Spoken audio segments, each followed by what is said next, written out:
Next topic is gravitational potential energy. अब gravity की वजह से पोटेंशियल एनर्जी क्या, अब पोटेंशियल एनर्जी बेसिकली होती क्या है, तो it is the energy of an object by virtue of its position. ये हमने 9th क्लास में पढ़ा है। किसी भी ऑब्जेक्ट की पोजीशन के हिसाब से जो एनर्जी आती है वो कौन सी एनर्जी होती है, पोटेंशियल एनर्जी होती है। और किसी भी ऑब्जेक्ट की मोशन के हिसाब से जो एनर्जी आती है उसको हम क्या बोलते हैं, kinetic energy. The energy of an object by virtue of its motion is known as kinetic energy, ठीक है ना। और एक आती है टोटल एनर्जी। टोटल एनर्जी क्या होती है, the sum of kinetic energy plus potential energy. तो इनमें कंफ्यूज मत होना, पोटेंशियल एनर्जी, काइनेटिक एनर्जी और टोटल एनर्जी। टोटल एनर्जी में दोनों का सम होता है, पोटेंशियल प्लस काइनेटिक, ठीक है ना। और टोटल एनर्जी को अपन यू से डिनोट करते हैं, कैपिटल यू से डिनोट करते हैं। तो यहां पे हम क्या निकाल रहे हैं, पोटेंशियल एनर्जी निकाल रहे हैं, ठीक है ना। ग्रेविटी की वजह से किसी भी ऑब्जेक्ट की पोटेंशियल एनर्जी क्या होगी। अभी हमने पिछली स्लाइड्स में क्या निकाला था, एक्सेलरेशन ड्यू टू ग्रेविटी निकाला था किसी भी ऑब्जेक्ट का, ठीक है ना। उसके लिए हमने 3 अलग अलग केस लिए थे, on the surface, below the surface and above the surface of the earth. अब हम क्या ले रहे हैं, पोटेंशियल एनर्जी निकालेंगे। तो potential energy of the body comes into picture due to the force of gravity. अब क्योंकि ग्रेविटेशनल फोर्स लगता है अर्थ के बाहर, अगर कोई भी ऑब्जेक्ट है तो ग्रेविटेशनल फोर्स क्या करेगा, उसको अपनी तरफ पुल करता है। क्योंकि ग्रेविटी क्या करती है, एक अट्रैक्टिव फोर्स जनरेट करती है, चीज़ों को अपनी तरफ खींचती है। तो उसी वजह से जो है ये एनर्जी हमारे सामने आई, पोटेंशियल एनर्जी, ठीक है ना। तो क्या कह रहा है ये, it is the if the position changes on account of force then change in potential energy is the amount of work done on the body by the force. अब इसका क्या मतलब हुआ कि ये, अब देखिए कोई भी ऑब्जेक्ट है, जैसे मान लीजिए कोई ऑब्जेक्ट ए पोजीशन पे है, ठीक है ना। अब अर्थ क्या करेगी, उस ऑब्जेक्ट को बी पोजीशन तक खींचने की कोशिश करेगी, ठीक है। क्यों, क्योंकि ग्रेविटेशनल पुल लग रही है इसके ऊपर, ऑब्जेक्ट को अपनी तरफ खींचेगी। अब मान लीजिए कोई ऑब्जेक्ट बी पोजीशन पे है, ठीक है ना। कोई ऑब्जेक्ट क्या है, इनिशियली बी पोजीशन पे है। अब हम क्या कर रहे हैं, कुछ एक्सटर्नल फोर्स उसके ऊपर लगा रहे हैं और उस एक्सटर्नल फोर्स लगा के हम इस ऑब्जेक्ट को बी पोजीशन से ए पोजीशन पे लेके गए, ठीक है ना। तो हमने कुछ काम किया, हमने कुछ ना कुछ वर्क डन किया, क्योंकि एक एक्सटर्नल फोर्स हमने लगाया और ऑब्जेक्ट को बी पोजीशन से उठाकर कहां ले गए, ए पोजीशन पे ले गए। अब होगा क्या, जैसे आप इस ए पोजीशन से उस ऑब्जेक्ट को रिलीज कर दोगे, छोड़ दोगे, मतलब एक्सटर्नल फोर्स जब आप हटा दोगे, तो उस केस में क्या होगा, ये ऑब्जेक्ट वापस बी पोजीशन पे आ जाएगा, आएगा कि नहीं आएगा। तो अब देखिए ये वापस बी पोजीशन पे आ गया। अब कोई भी चीज जब मूव करती है तो वहां एनर्जी खर्च होती है कि नहीं होती। तो अब कोई ऑब्जेक्ट एक ए पोजीशन से बी पोजीशन पे आया, तो उस दौरान जो एनर्जी खर्च हुई वो एनर्जी आई कहां से, इसमें वो एनर्जी कहां से आई, तो वो एनर्जी है कि जब हमने जो वर्क डन किया था, मतलब बी पोजीशन से जब ए पोजीशन पे इसको लेके गए थे, तो जो हमने वर्क डन किया था वो work done in the form of potential energy यहां पे स्टोर हो गया, ठीक है ना। क्योंकि वर्क और एनर्जी ये क्या है, इंटर कन्वर्टेबल है, ठीक है ना, कन्वर्ट हो सकती है एक दूसरे की फॉर्म में। क्योंकि वर्क की भी ऐसा यूनिट क्या है, जूल है, और एनर्जी की भी ऐसा यूनिट क्या है, जूल है। तो दोनों को हम इंटर कन्वर्ट कर सकते हैं, ठीक है ना। तो यहां पे जो हमने वर्क लग किया था, वो वर्क जो था इन द फॉर्म ऑफ एनर्जी इसके अंदर स्टोर हो गया, और जैसे हमने एक्सटर्नल फोर्स हटाया वो एनर्जी धीरे धीरे खर्च होगी और ये ऑब्जेक्ट वापिस जो है बी पोजीशन पे आ गया, तो डिस्प्लेसमेंट हो जाएगी। तो वर्क का फॉर्मूला क्या होता है, फोर्स इंटू डिस्प्लेसमेंट ना, तो वही चीज बता रहा है यहां पे। अब ये सिचुएशन मान लेते हैं अपन कि consider an object at B, कि बी के ऊपर कोई ऑब्जेक्ट है on the surface of the earth. अब यहां पे है बी के ऊपर कोई ऑब्जेक्ट, तो अब मैंने कहा था पोटेंशियल एनर्जी क्या होती है, the energy of an object by virtue of its position, उसकी पोजीशन के हिसाब से जो एनर्जी आती है। तो बी पॉइंट के ऊपर अगर कोई ऑब्जेक्ट है तो यहां पे भी इसकी पोटेंशियल एनर्जी होगी। तो पोटेंशियल एनर्जी क्या होगी, इसको हमने वीबी से डिनोट कर दिया, ठीक है ना, ड्यू टू इट्स पोजीशन। तो मान लीजिए कोई ऑब्जेक्ट जो है बी पोजीशन पे है on the surface of the earth, तो उसकी पोटेंशियल एनर्जी होगी वीबी।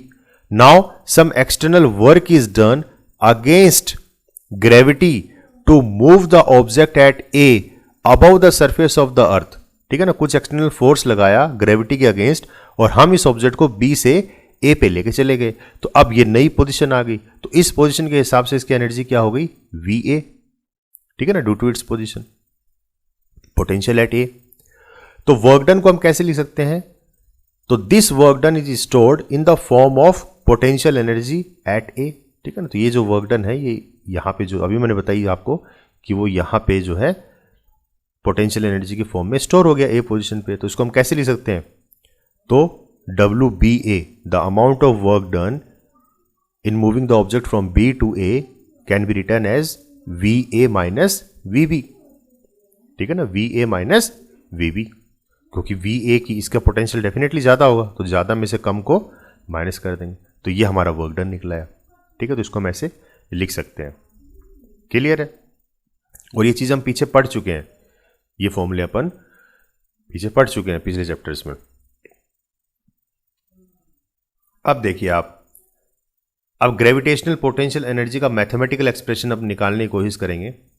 तो पहला केस हम ले लेते हैं जहां पे g की वैल्यू जो है कांस्टेंट है, ठीक है ना, कि थ्रू आउट जो है g की वैल्यू कांस्टेंट हमने ले ली, ठीक है ना, मतलब उसकी वैल्यू में कोई चेंजेस नहीं हो रहा। Consider an object of mass m is brought to a from b। अब ये मान लीजिए कि सरफेस के कुछ हाइट h1 हाइट के ऊपर ऑब्जेक्ट है b पोजिशन के ऊपर, और इस ऑब्जेक्ट को हम बी पोजीशन से कहां लेके जा रहे हैं, ए पोजीशन पे लेके जा रहे हैं, जिसकी हाइट सरफेस से कितनी है, h2 है, क्लियर है। तो यहां से यहां लेके जाएंगे अपन, बी से ए पे लेके जाएंगे, तो अगर लेके जाए ना इसका मतलब कोई ना कोई वर्क डन हो रहा है, ठीक है ना। तो वर्क डन क्या होगा, फोर्स इनटू डिस्प्लेसमेंट। तो फोर्स कितना लग रहा है, mg, mass of the object, and acceleration due to gravity g, तो फोर्स को हम लिख सकते हैं mg। और डिस्प्लेसमेंट कितना हुआ, ये हाइट हुई ना बी से ए के बीच में, यही तो हाइट हुई, तो ये हाइट हम कैसे लिख सकते हैं, h2 माइनस h1, तो ये निकल आएगी आपकी, तो h2 माइनस h1, इसको ओपन करोगे तो mg h2 minus mg h1, clear है। और पोटेंशियल एनर्जी का फॉर्मूला क्या होता है, mgh होता है, ठीक है ना।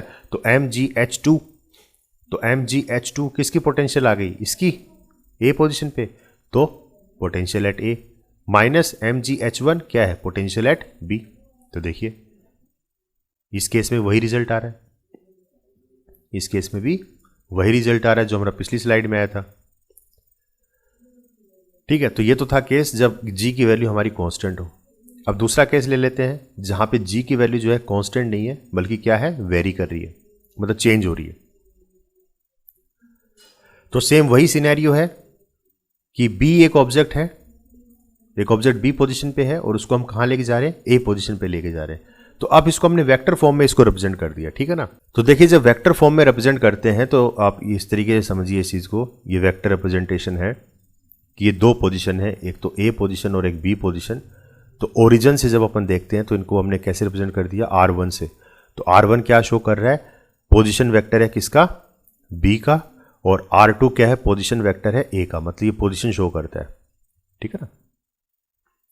और ए से बी तक जाएंगे तो अपन डिस्टेंस को लिख सकते हैं R21, और बी से ए की तरफ जाएंगे तो अपन लिख सकते हैं R12, ठीक है ना। तो अब देखिए मैग्नीट्यूड वाइज तो दोनों सेम होते हैं, मैग्नीट्यूड तो दोनों की सेम है इनकी, ठीक है। तो इसको अपन R से भी रिप्रेजेंट कर देते हैं। और अगर डायरेक्शन वाइज देखें तो डायरेक्शन दोनों की क्या है, अपोजिट है, तो R12 is equal to minus of R21। तो इन टर्म्स ऑफ डायरेक्शन अपन ऐसे लिख सकते हैं। ये सारी चीजें देखिए अपन वेक्टर्स में पढ़ चुके हैं, ठीक है ना। तो इसी तरीके के सिनेरियो को अपन यहाँ यूज कर रहे हैं, ठीक है ना। हमने पोजीशन वेक्टर ले लिए, तो देखिए तो वर्क डन क्या होता है, वर्क डन होता है फोर्स इनटू डिस्प्लेसमेंट। तो फोर्स इनटू डिस्प्लेसमेंट, तो डी आर मतलब स्मॉल डिस्प्लेसमेंट हमने, ठीक है ना। डिस्प्लेसमेंट हम कहाँ से कहाँ तक कर रहे हैं, बी से ए की तरफ लेके जा रहे हैं ऑब्जेक्ट को, तो आर ले लिया हमने। तो आर अपन लिख सकते हैं ना इस पूरे को, ये इस पूरे को अपन आर लिख सकते हैं, ठीक है ना। तो डी आर बोले तो स्मॉल डिस्प्लेसमेंट, ठीक है, डेरिवेटिव ऑफ डिस्टेंस। कहाँ से कहाँ तक लेके जा रहे हैं, कहां से कहां डिस्प्लेसमेंट हो रही है, बी से ए पे हो रही है, यानी कि R1 से R2 तक हो रही है, ठीक है ना। तो ये लिमिट लगा दी हमने, R1 से R2 तक डिस्प्लेसमेंट हो रही है, ठीक है। F तो हमारा, अब F की वैल्यू कितनी है, GME M upon R square, ये तो F की वैल्यू होगी, DR। अब देखिए GME M, ये तो कॉन्स्टेंट से सारे, तो ये तो बाहर आ गए, तो इंटीग्रेशन करेंगे अपन इसका, ठीक है ना। तो इसका अपन इंटीग्रेशन करेंगे R1 से R2 और ये ऊपर चला जाएगा R स्क्वायर, तो ये हो जाएगा R की पावर -2। तो जब इसका अपन इंटीग्रेशन करेंगे तो इसका एक्सप्रेशन कुछ इस तरीके से खुलता है, ठीक है ना। ये मैंने आपको फॉर्मूले लिखवा रखे हैं, ठीक है। तो आपकी सहूलियत के लिए मैंने यहाँ पे भी ये फॉर्मूला लिख दिया है। तो इस तरीके से इसको खोलेंगे अपन, ठीक है। तो जब इसको सोल्व करते हैं तो अपना एक्सप्रेशन जो है ये आता है कुछ इस तरीके से, -1/R, और फिर इसको अपन लिमिट लगा देंगे R1 से R2, तो -1/R2 plus minus minus plus हो जाएगा प्लस 1/R1, ठीक है। लिमिट लगा दी हमने। तो फिर क्या किया, इस ब्रैकेट को ओपन कर दिया अपन ने, ठीक है। ये इसके साथ मल्टीप्लाई करेंगे और इसके साथ भी करेंगे, तो ये ब्रैकेट अपन ने ओपन कर दिए। अब ये देखिए R1 पोजीशन के लिए है और ये R2 पोजीशन के लिए, तो इसको अपन ऐसे लिख सकते हैं VR1, ये पोटेंशियल VR1 और माइनस ये पोटेंशियल हो गया VR2 के हिसाब से, ठीक है ना। तो potential energy eight position R2, ऐसे ये क्या है potential energy eight position R1। तो ये हमारा हो गया वर्क डन। क्लियर है। तो वर्क डन R1 क्या माना था। अब मान लीजिए R1 जो है ये सरफेस के ऊपर है, अर्थ की सरफेस के ऊपर मान लेते हैं अपन, ठीक है ना। बी पोजीशन अर्थ की सरफेस के ऊपर मान लेते हैं। तो जब अपन सरफेस के ऊपर मानते हैं तो हमारे सामने एक नया कॉन्सेप्ट आता है, ठीक है ना।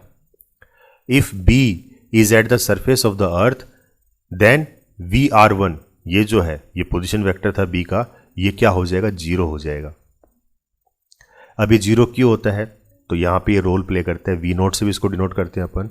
तो देखिए पीछे मैंने आपको एक चीज बताई थी कि अगर सरफेस के ऊपर कोई ऑब्जेक्ट है और इसको अगेंस्ट ग्रेविटी जब अपन कोई वर्क डन करते हैं और इस ऑब्जेक्ट को बी पोजीशन से मैं ए पोजीशन पे लेके जाऊंगा, तो वो जो वर्क डन है वो in terms of potential energy ए में स्टोर हो जाएगा, ठीक है ना। मतलब कुछ नॉन जीरो वैल्यू जो है पोटेंशियल की वो ए पोजीशन पे स्टोर हो गई। तो इसका मतलब बी पोजीशन पे पोटेंशियल एनर्जी क्या होगी, 0 होगी, ठीक है ना भाई। यहां 0 होगी और यहां पे फिर उस 0 में से कुछ ऐड होके यहां पे आ गया, ठीक है। तो अपन ये मान के चलते हैं कि जो सरफेस एरिया है उसके ऊपर पोटेंशियल एनर्जी क्या होती है, 0 होती है, ठीक है ना। तो ये उसको हम डिनोट करते हैं V0 से, यानी कि इसको क्या बोलते हैं, 0 ऑफ ग्रेविटेशनल पोटेंशियल एनर्जी, ठीक है। तो the base line of gravitational potential, मतलब एक तरीके से बेस लाइन है ग्रेविटेशनल पोटेंशियल एनर्जी की, ये क्या है, ये बेस लाइन है, ठीक है ना। तो where we consider that at this point potential energy is 0, कि इस पॉइंट पे जो है पोटेंशियल एनर्जी क्या है, 0 मानते हैं अपन। तो most of the time we consider this point at the surface of the earth. तो अक्सर हम क्या करते हैं, ये पॉइंट कहां लेते हैं, अर्थ के सरफेस के ऊपर लेते हैं। तो ये टोटली हमारी एजम्पशन के ऊपर है, ठीक है ना। आप इसको और कहीं भी ले सकते हो, ठीक है ना। जैसे यहां पे ये जो बी पॉइंट है ग्राउंड से सरफेस से कुछ ऊपर है, अर्थ के सरफेस से कुछ ऊपर है, नॉन जीरो पे है, तो अपन यहां पे इसको जैसे 0 मान के चल रहे हैं, ठीक है ना। तो ये आपके ऊपर है टोटली, आप कहीं पे भी इसको ले सकते हो। तो अपन क्या कर रहे हैं, इसको 0 लेके चल रहे हैं और फिर इसके अंदर जो है जब अपन इसको शिफ्ट करते हैं तो वहां से कुछ नॉन जीरो वैल्यू उसमें ऐड होती चली जाती है, ठीक है ना। इसको आप ऐसे समझिए जैसे आप कुछ चीनी तोल रहे हो, ठीक है ना। तो जब आपने बाट कुछ नहीं रखा है, मतलब तराजू के ऊपर जब आपने कुछ नहीं रखा है, तो उस वक्त तराजू के ऊपर क्या है, कुछ भी नहीं है, मतलब 0 है, ठीक है ना। और फिर उसके ऊपर आप पैन में चीनी डालना शुरू करते हो, तो अब चीनी की क्वांटिटी धीरे धीरे क्या हो रही है, बढ़ रही है, ठीक है ना। फिर आप देखते हो कि आपको 1 किलो चीनी चाहिए कि 2 किलो चीनी चाहिए। तो शुरुआत आपने कहां से की, 0 से की। तो वही हम मान के चल रहे हैं कि बी पोजीशन पे जो पोटेंशियल एनर्जी है वो क्या है, 0 है। और वहां से जो अपन वर्क डन कर रहे हैं तो ए पोजीशन तक जब लेके गए ऑब्जेक्ट को, तो वहां पे कुछ नॉन जीरो पोटेंशियल उसमें ऐड हो गया, ठीक है ना। तो जहां पे अपन 0 मानते हैं उसको बेस लाइन अपन कंसिडर करते हैं, ठीक है। तो base line of gravitational potential energy, clear है। तो जब अपन इसको 0 करेंगे तो कौन सा फैक्टर 0 हो गया, ये VR1, मतलब ये वाला फैक्टर आपका क्या हो गया, ये फैक्टर आपका 0 हो गया, ये फैक्टर आपका हो गया 0, ठीक है ना। ये फैक्टर आपका हो गया 0। तो आपके पास वर्क क्या बचा, तो W किसके बराबर बचा, -GME m/R2, ठीक है ना। तो R2 को अपन क्या लिख देंगे, फिर R लिख देंगे सिंपली, क्योंकि R1 तो है ही नहीं, तो अपन R2 को क्या लिख देंगे, R लिख देंगे। तो R1 क्योंकि 0 हो गया तो R2 को अपन क्या लिख देंगे, R लिख देंगे। तो ये आपका आ गया, ठीक है ना।